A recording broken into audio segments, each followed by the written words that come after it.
Hello friends, हमारे आज के टॉपिक में हमें पढ़ना है प्रोबेबिलिटी, जिसमें सबसे पहले हम पढ़ेंगे सैम्पल स्पेस। हमारे लास्ट वीडियो में हमने प्रोबेबिलिटी की कुछ टर्म्स पढ़ी थी, जिसमें हमने random experiment, outcomes and sample space को पढ़ा था। आज भी हम sample space and number of sampling points को थोड़ा डिटेल में पढ़ेंगे। ओके, तो सबसे पहले हमें कोई भी एक रैंडम एक्सपेरिमेंट लेते हैं। One coin is toss. तो अगर हम एक कॉइन टॉस करते हैं तो इसके पॉसिबल आउटकम्स क्या आने चाहिए? Head and tail. ओके, अगर हम सिंगल कॉइन टॉस करते हैं तो उसके पॉसिबल आउटकम्स आएंगे हेड एंड टेल। तो हमारा सैम्पल स्पेस बनेगा head and tail. Okay, sample space को हम डिनोट करते हैं किससे? एस से, और कर्ली ब्रैकेट में उसे नोटिफाई करते हैं। देन ऐसे ही अगर हम दो कॉइन टॉस करते हैं, two coins are toss.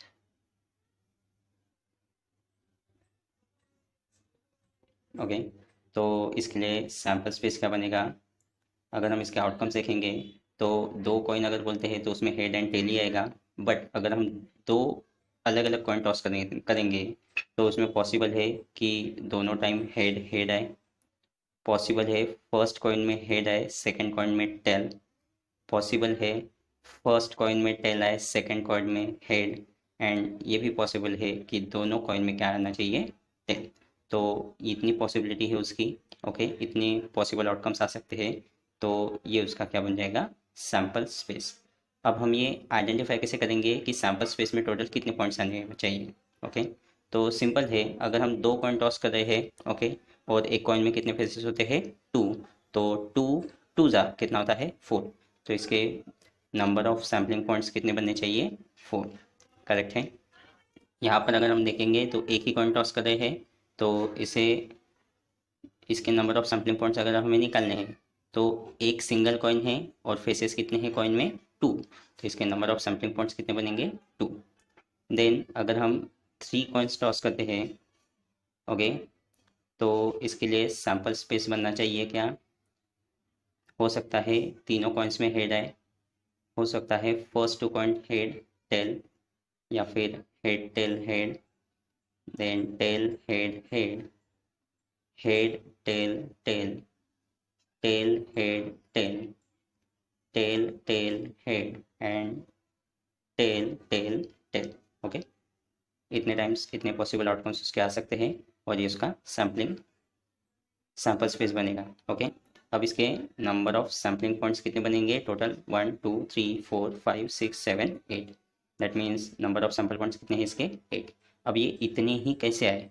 Okay, ये कैसे डिसाइड करेंगे? कितने कॉइन से? 3, और एक कॉइन में कितने फेसेस होते हैं? 2। सो 2 इंटू 2 इंटू 2, दैट मीन्स 2 का क्यूब कितना आना चाहिए? 8। तो नंबर ऑफ सैम्पलिंग पॉइंट्स कितने आएंगे? 8। प्रैक्टिस सेट 5.2 का पहला क्वेश्चन हम देखते हैं, जिसमें हमें एक रैंडम एक्सपेरिमेंट दिया है और उसके लिए हमें sample space S and sampling point n of S लिखना है। एक्सपेरिमेंट है, one coin and one die are thrown simultaneously. तो सबसे पहले हम देखेंगे कि हमारे सैम्पल स्पेस में टोटल कितने एलिमेंट्स आएंगे।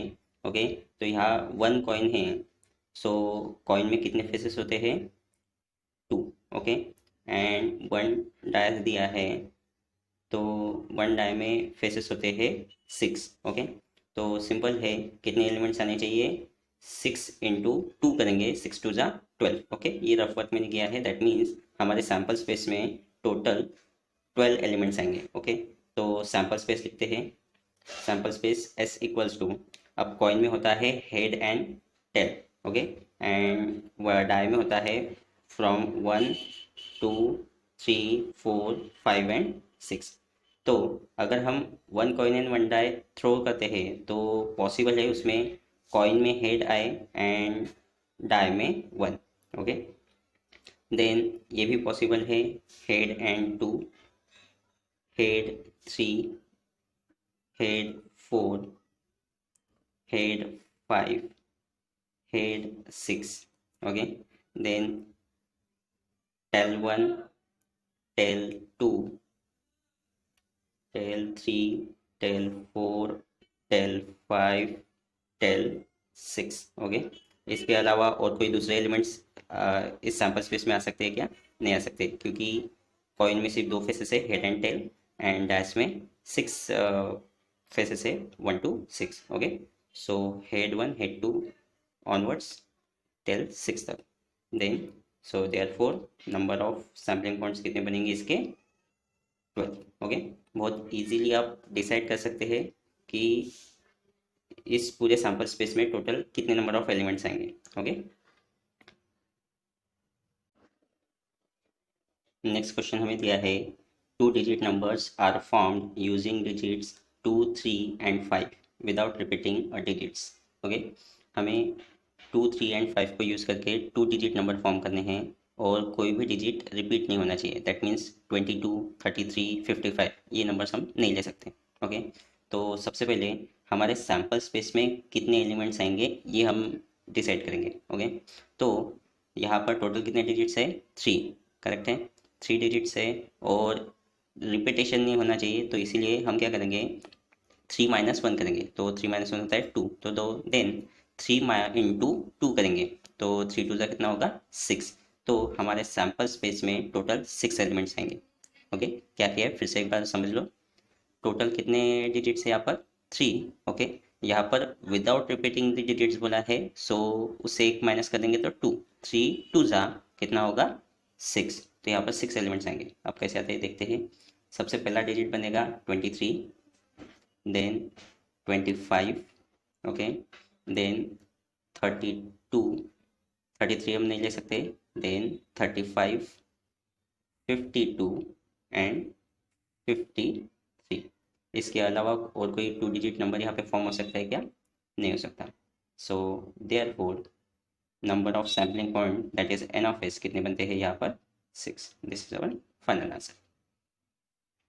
नेक्स्ट क्वेश्चन हमें दिया है a 2 digit number is to be formed from the digit 1, 2, 3, 4 and 5. Repetition of the digits is allowed. Okay, यहाँ पर 1 से लेकर 5 तक के डिजिट्स दिए हैं और हमें इनको यूज़ करके 2 डिजिट नंबर फॉर्म करना है। ओके, तो और एक कंडीशन और भी दी है कि यहाँ repetition of the digit allowed है। ओके, हम डिजिट्स की रिपीटेशन कर सकते हैं, जैसे 1 1 2 2 ये पॉसिबल है। ओके, तो इसके लिए अगर हमें सैम्पल स्पेस बनाना है तो सबसे पहले कितने एलिमेंट्स सैम्पल स्पेस में आएंगे वो हम डिसाइड कर लेते हैं। तो कितने हैं? 1 2 3 4 5, 5 डिजिट्स है एंड यहाँ रिपीटेशन अलाउड है, तो हम करेंगे 5 इंटू 5। 5 डिजिट्स है इसलिए क्या करेंगे? 5 इंटू 5। तो टोटल कितने एलिमेंट्स आने चाहिए यहाँ पर? 25। हमारे प्रीवियस क्वेश्चन में क्या था? रिपीटेशन अलाउड नहीं थी, तो वहाँ पर 3 डिजिट्स थे, तो हमने 3 इंटू 2 किया, 1 माइनस करके 3 इंटू 2 किया, तो कितने एलिमेंट्स आए वहाँ पर? 6। यहाँ पर रिपीटेशन अलाउड है, तो हम क्या करेंगे? 5 इंटू 5 करेंगे। टोटल 5 डिजिट्स है, 5 इंटू 5 कितना होगा? 25। तो 25 एलिमेंट्स आएंगे। अब देखते हैं, तो सबसे पहले बनेगा 1 1 1 2 1 3 1 4 1 5 2 1 2 2 2 3 2 4 2 5 3 1 3 2 3 3 3 4 3 5 4 1 4 2 4 3 4 4 4 5 5 1 5 2 5 3 5 4 5 5।